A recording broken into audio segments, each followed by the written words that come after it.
জয়নগরে যেভাবে নাবালিকাকে ধর্ষণ খুনের ঘটনা ঘটেছে, এবার রাজ্য সরকারের সমালোচনায় সরব হলেন রাজ্যপাল সিভি আনন্দ বোস। তিনি বলছেন, আরজিকর মেডিকেল কলেজের ঘটনার পর আবার জয়নগরের ঘটনা। পশ্চিমবঙ্গ সরকার যেভাবে সবকিছু তুড়ি মেরে উড়িয়ে দিয়েছে, তাতে রাজ্যে এই ধরনের ভয়ঙ্কর ঘটনা বারবার ঘটছে।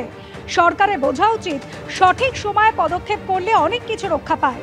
সময় মতো ব্যবস্থা না নেওয়াতেই ধর্ষণের ঘটনা বাড়ছে। দিনে দুবার ব্যবহার করো স্টপেজ ক্রিম আর নিজেকে রাখো evergreen Keya Seth aroma therapy stoppage cream আর খুঁজে পাও নতুন আমিকে। এই জঘন্য অপরাধীদের জন্য কঠোর পদক্ষেপ জরুরি, না হলে মনে হবে রাজ্য ধর্ষণ এবং হিংসাকে উৎসাহ দিচ্ছে। এটা কোনো কৃতিত্বের ব্যাপার নয়। সরকারের বোঝার এটা সেরা সময়। প্রতিকারের থেকে প্রতিরোধ ভালো। বর্তমান সরকারের আমলে বাংলায় হিংসার কোনো প্রতিকার নেই বলে মনে হচ্ছে। অদ্ভুত ব্যাপার, জয়নগরের নাবালিক খুনের পর এভাবেই কঠোর বার্তা রাজ্যপাল সিভি আনন্দ বোসের।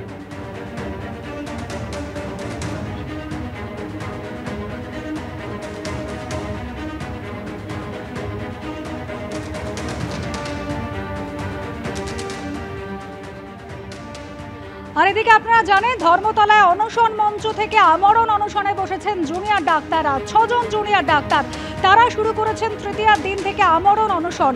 পুজোর মধ্যেই আমরণ অনশনে এই জুনিয়র ডাক্তাররা। ডেডলাইন শেষ, সরকারের কাছে তারা তাদের 10 দফা দাবি পেশ করেছিলেন, সেই দাবি মানা হয়নি। দাবি না মানা পর্যন্ত তারা অনশন চালিয়ে যাবেন বলে ঘোষণা করেছেন।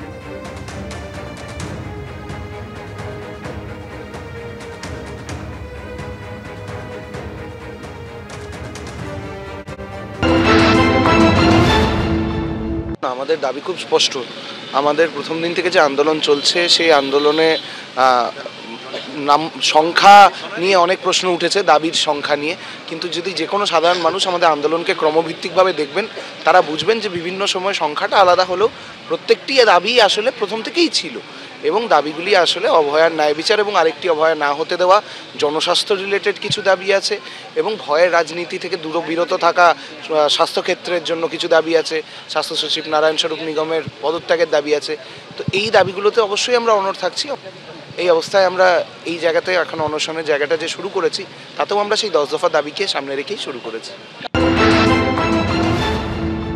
দেখুন, আজকে যে আমাদের এরকম একটা সিদ্ধান্ত নিতে হলো, এর দায় যদি বলেন, এর দায় তো রাজ্য সরকারকে নিতে হবে।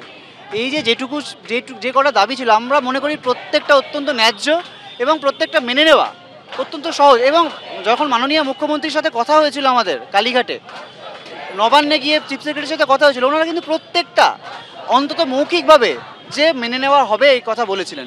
যদি আজকে এই যে আমরা আমরণ অনশন করব, এইটুকু বলার জন্য আজকে দেখুন এখানে সিসিটিভি বসে গেছে। কদিন লেগেছে? 24 ঘন্টা লেগেছে। 24 ঘন্টার মধ্যে এখানে প্রত্যেকটা পোলে সিসিটিভি বসে গেছে। সে নিয়ে আমাদের ভয় নেই, আমরা নিজেরাই সিসিটিভি বসাবো। কিন্তু আজকে হাসপাতালগুলোতে এতদিন ধরে সিসিটিভি টেন্ডার পেতে বলা হচ্ছে 100 কোটি টাকা বরাদ্দ করা হয়েছে। 100 কোটি টাকা বরাদ্দ করে কি হয়?